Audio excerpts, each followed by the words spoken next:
प्यारे बच्चों, यमन में एक कबीला आबाद था जिसका सरदार हातिम ताई था। इसकी सखावत से दुनिया का हर शख्स वाकिफ था। आज हम आपको हातिम ताई की सखावत का एक किस्सा बताते हैं।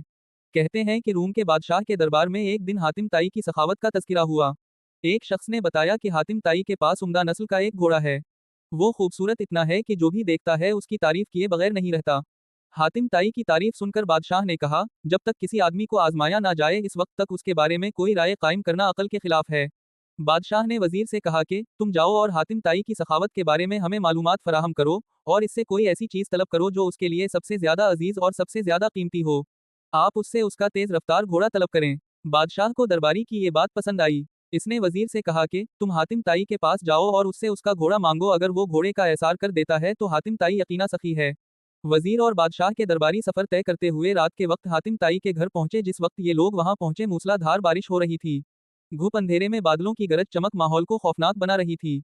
ऐसे खराब मौसम में घर से निकलना और मेहमानों के खाने का इंतजाम करना बड़ा मुश्किल काम था, लेकिन हातिम ताई ने मेजबानी का हक अदा किया और मेहमानों की तवाज़ो और आरामो आसाइश का पूरा पूरा इंतजाम किया। दस्तरख्वान पर लजीज भुना हुआ गोश्त खाकर मेहमान खुश हो गए और सफर की थकान उतारने के लिए आराम से गहरी नींद सो गए। सुबह के वक्त बारिश थम चुकी थी और फिजा साफ हो गई थी। दरख्त धुले हुए और ठंडी हवा चल रही थी। नाश्ते के दौरान वजीर ने मेहमान नवाजी का शुक्रिया अदा किया और कहा कि हमारे बादशाह के सामने आपके घोड़े की बहुत तारीफ की गई है। बादशाह चाहता है कि आप अपना घोड़ा उनकी खिदमत में नजर कर दें।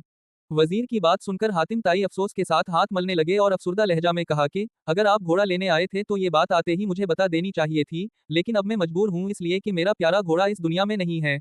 पूरी रात तूफानी बारिश बरसती रही। मेरे लिए मुमकिन नहीं था कि इतने सारे लोगों के खाने का इंतजाम कर सकूं। ये भी मुमकिन ना था कि गांव से ज़याफत के लिए कोई जानवर मंगवा सकता, लिहाजा मैंने घोड़े को ही ज़बा कर दिया और इसका भना हुआ गोश्त दस्तरख्वान की जीनत बन गया।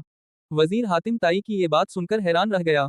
बादशाह को जब ये सारा वाकया सुनाया गया तो बादशाह ने भी हातिम ताई की सखावत की तारीफ की।